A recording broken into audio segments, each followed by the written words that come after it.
मजीद कोई नया प्रोडक्ट लेके आएंगे कि ये मैंने सुना है या ये मैंने हाँ, पढ़ा है या ये मैंने देखा क्योंकि है। हम क्विक फिक्सेस की तरफ जाते हैं, एग्जैक्टली। टोटके, क्विक हम्म। फिक्सेस, शॉर्टकट्स, ये हमारा ट्रेंड है एज अ जनरल नेशन।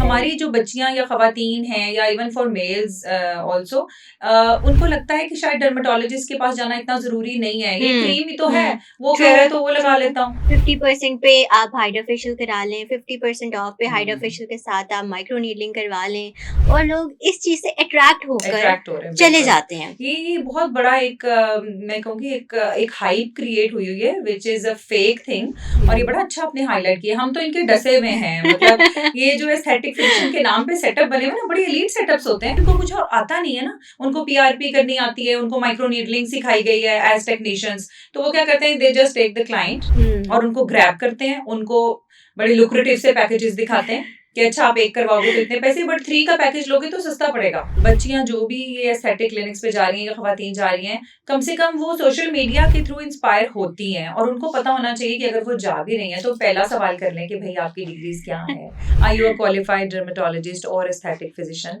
और स्ट्रेट अवे प्रोसीजर्स के ऊपर एम्बार्क ना करें। अच्छा, Yes. बहुत से ऐसे लोग भी मैंने देखे हैं कि अगर एक चीज से नुकसान हो रहा है वो उस चीज को छोड़ देंगे बजाय इसके कि किसी डॉक्टर के पास चले जाएं। हाँ, वो मजीद कोई नया प्रोडक्ट लेके आएंगे कि ये मैंने सुना है या ये मैंने हाँ, पढ़ा है या ये मैंने देखा क्योंकि है। हम क्विक फिक्सेस की तरफ जाते हैं, एग्जैक्टली। टोटके, क्विक फिक्सेस, शॉर्टकट्स, ये हमारा ट्रेंड है एज अ जनरल नेशन।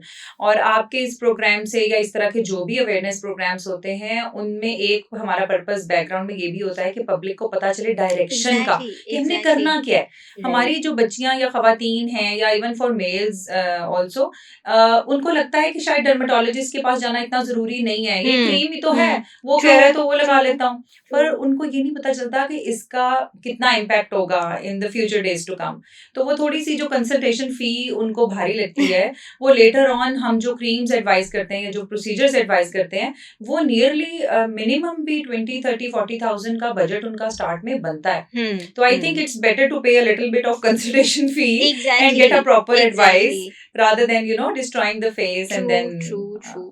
अभी आपने बात की कि कई दफा लोग क्या करते हैं, वो डायरेक्ट ट्रीटमेंट प्रोसीजर्स की तरफ चले जाते हैं।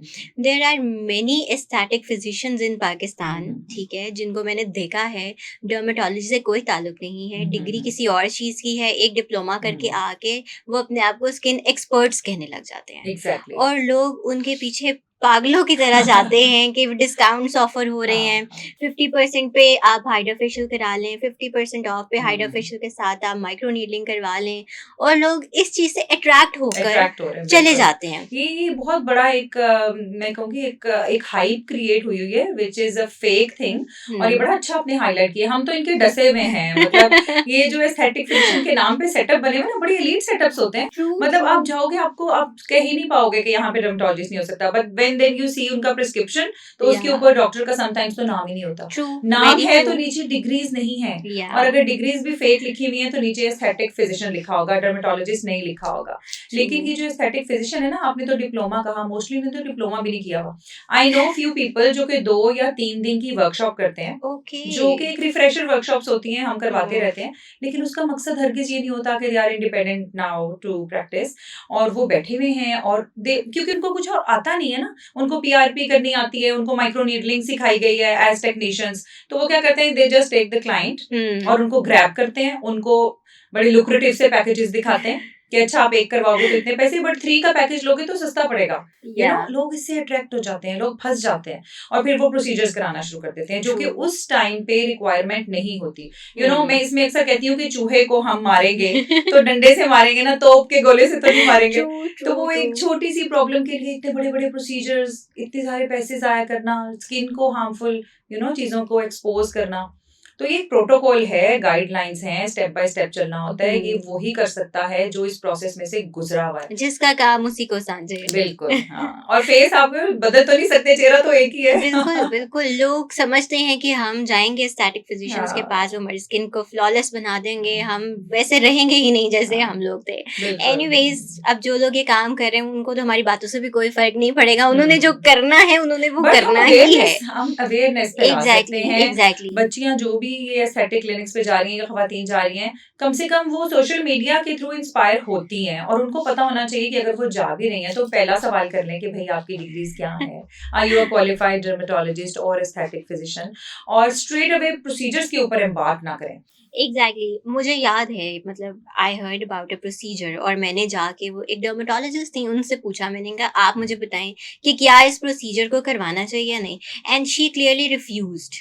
शी सेड कि आप क्यों चाहती हैं कि आपकी स्किन खराब हो। एग्जैक्टली। She clearly refused. बेशक वो प्रोसीजर बहुत एक्सपेंसिव भी था और वो अच्छे खासे मुझसे पैसे कमा बिल्कुल सकती थी, बिल्कुल ऐसे ही है। बट शी सेड कि बेटा प्लीज आप ऐसी चीजों में मत जाएं जिसका रिजल्ट अच्छा नहीं है। नहीं होगा, मैं कुछ बिल्कुल। पैसों के लिए आपके ऊपर वो प्रोसीजर कर दूं और उसके बाद आपकी स्किन कुछ और हो जाए। But you know, that's the sincere advice. या Every exactly. day I'm refusing kids, बच्चियां, लड़कियां जिनके कहती हैं हमारे फेस पे लेजर कर दें, हेयर रिमूविंग लेजर, बट मैं जब उन्हें गाइड करती हूँ कि ये फाइन से हेयर हैं, they are pretty normal to have, और इनका लेजर करने से खुदा ना खास्ता इनकी हेयर ग्रोथ बढ़ भी सकती है, तो दीज आर नॉट हेयर जिनको हमने लेजर करना है। हर हेयर को लेजर नहीं कर सकते, ये भी एक चॉइस होती है, सिलेक्शन होती है पेशेंट की। Every patient is not suitable for hair removing laser. तो फिर वो मुझे कहते हैं डॉक्टर साहब आपको क्या फर्क पड़ता है, आप पैसे लें और लेजर कर दें।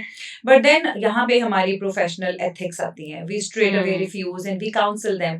जब उन्हें प्यार से समझाते हैं तो सब समझ जाते हैं। सिंसेरिटी है ना आपकी। Wrong patient, wrong selection of the procedure at wrong time might lead to troubles. और हमने जो प्रोफेशनल लोग हैं उन्होंने 1 या 2 दिन तो प्रैक्टिस करनी नहीं है, वी आर हियर।